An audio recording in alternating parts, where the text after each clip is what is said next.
Now, what seemed like a dream ended up becoming reality as residents of Mende Estate Villa in the Maryland area of Lagos State have decried the recent demolition of their multi-millionaire houses in the area by the Lagos State government while seeking compensation for a new shelter. The State Commissioner for Environment and Water Resources, Tokunbo Wahab, disclosed that the demolition was needed to reclaim parts of a drainage channel, adding that government had issued the residents of Mende Villa Estate 2 demolition notices in 2021 and 2023.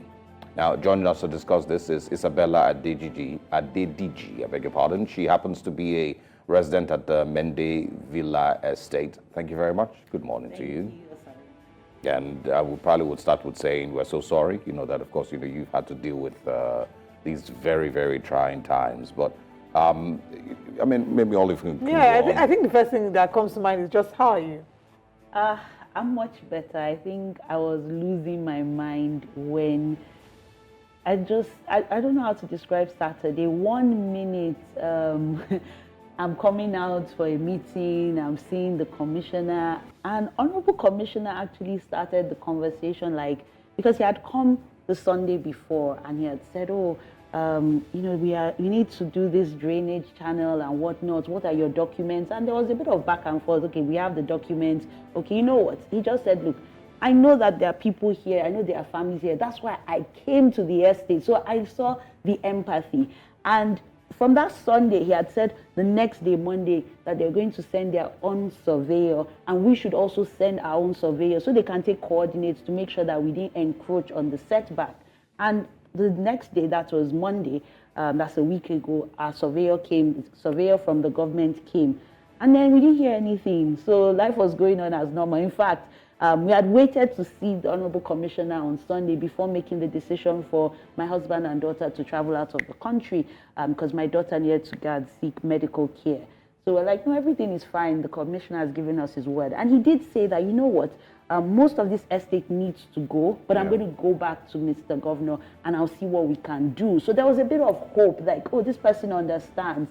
So when he came back on Saturday, that's just over the weekend, we're kind of hopeful, but there was just something a bit different this time, the security personnel. And he started by saying, look, you had your survey done, we had our survey done, and now he was opening the Lagos master plan and saying, you know what, I spoke to Mr. Governor, and he said, instead of taking this much, we'll just take this row of houses. That row, I'm sure you've seen it in the footage, my unit was where we're renting, was one of those houses. So I thought, okay, at least he's showing that he listened. But why are we taking one row when we have our drainage clearance, all the permits and everything? And our lawyer started to, go back and forth and saying, but we have this. And he said, look, if you feel like you're on your right, go to court. We're like, okay. And then our chairman of the estate, in a more controlled voice started to say, okay, sir, maybe this, maybe that. And all of a sudden, from nowhere, the agitation, we just looked and we just saw like this excavator by the wall. We started shouting, please, please, please. And then, the camera crew, everything, they all followed us there. But it was too late. They started to go at the wall. The wall started coming down. And I don't know when I lost my mind. I was literally crying and begging. And I was just saying, please give us time. Give us time because of our children. We're in an estate. Once you bring down the wall, the canal is open. That means monkeys. I see monkeys at my backyard, or what used to be my backyard. Sometimes we hear about snakes. What about security? People can come from across Ogudu. So I was just like really scared at that point. I was still probably in like house clothes and everything. And I was just begging this man, like, please, please. And I did feel like he said, look, it's okay. It's okay. Maybe because of the cameras. And then he went. And I thought, let's just start packing. Everybody just started packing. But at that point, I couldn't think clearly because this all came, like I was even meant to go for an event. And before we could say Jack Robinson, literally, they started going at the first house. Like neighbors were just bringing out things. Like it was just panic, and we now started calling people, please, truck, van, everybody was just trying to scavenge. Then the scavengers were also trying to come and take things as well. And you're just trying to save what is left of your possessions, of your dignity. My auntie called, said, is there any way you can help? She came to take my 2-year-old son.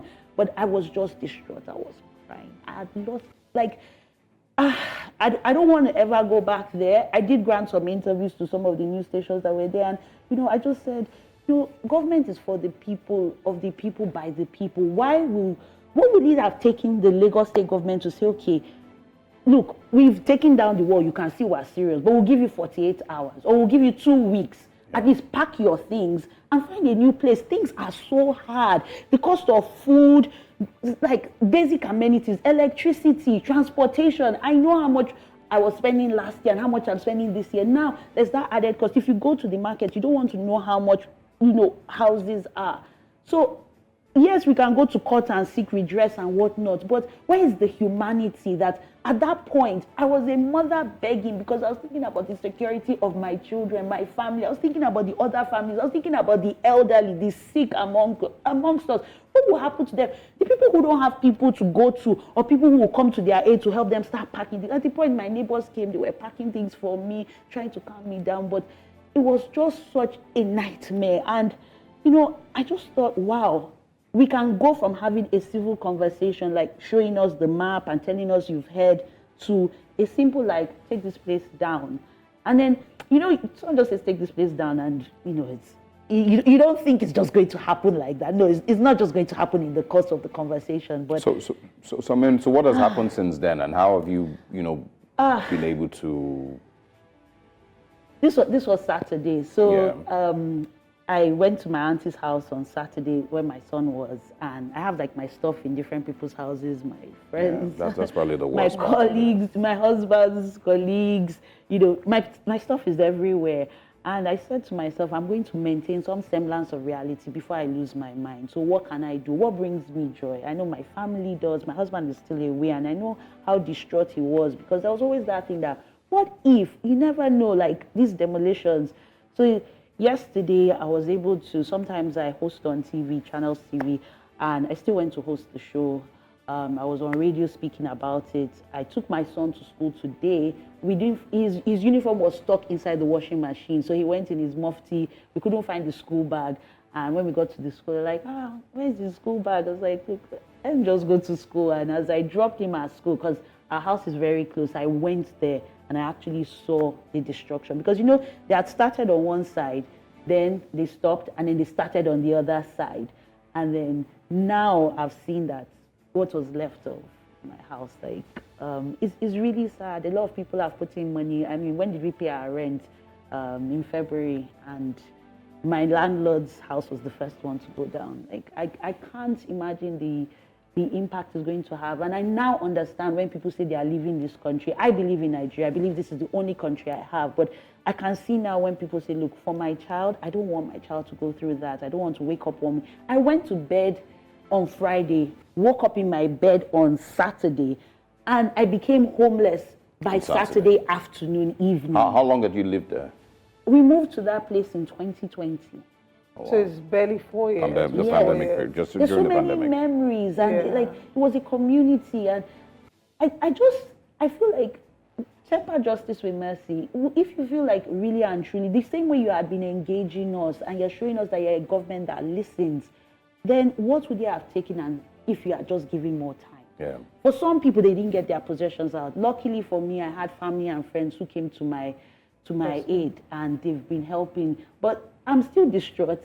Even the clothes I was wearing, my friend had to bring clothes for me because my stuff is everywhere. Yeah. How can people help at this time? What kind of help do you think that you and other residents in Mende Estate Villa need at this time? I think one thing is what has happened has happened. We don't want this to happen. Like, I know how my husband's deputy in his office felt when she called us on a Sunday and said, it was a Saturday night, and said, they're coming to demolish. And really and truly on Sunday, they demolished her place. Little did we know that we're going to be a victim of that. And if you speak to some people, even in the estate, they left where they were because it was demolished. So can we just stop this? Like, even if you're going to demolish and you say you're giving someone notice in 2021 and 2023, this is 2024. What is wrong in saying, okay, 2024, let us give you 2 weeks. Let us give you, you can look at the realities in this country. Things are so hard for people. Like, people are not only just out of homes, but think about the impact it has. My auntie's place is on the island, so now going to school, which used to be a 5-minute drive, is now much more longer. And there's the increased cost of transportation. There's also, looking for a new place, agency, tenancy agreement. So places are still saying 2 years. Yeah. Even though it's chaotic. not allowed, So supposedly not allowed in Lagos State. Can this not continue to happen? They are not building whatever bridge they are building. It hasn't yet reached our side yet.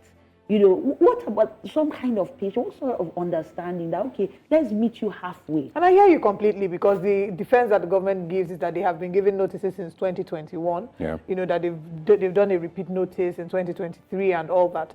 But like you said, if you pulled down the wall and said, look, we're not joking, we're giving you 48 hours to evacuate, everybody knows then. Because some people can say they're not quite aware because they're not property owners, they're renting apartments, but if you say you truly have the heart of the people, the interest of the people at heart, Exactly. I think, if really and truly there was a demolition notice, then, it would have been easier to even have gone to the court. So there wasn't a demolition notice? No, there was no demolition notice. 2021 and 2023, did you say you're coming on, what day was it, in May to come and demolish? No, you never said that. You came and you said, look, I've heard you. Instead of taking this much of the estate, I only take this amount of the estate. So there was some kind of dialogue. And I feel like everything was managed perfectly in the media because they're coming to cover it. And, look, we want you to build the road. We don't want flooding in Lagos. But where's the empathy? Where's the I stand with the people in this trying time? Now, where is that? What will you have taken, even if it was 48 hours? Isabella Adediji, once again, we empathize with you and all the residents who have had to face this unfortunate reality, and we hope that there is some form of help. I mean, I don't know how this can be made any better at this point, but just to ensure that situations like this do not repeat themselves again. And thank you for being a voice, and even through the pain, using your voice.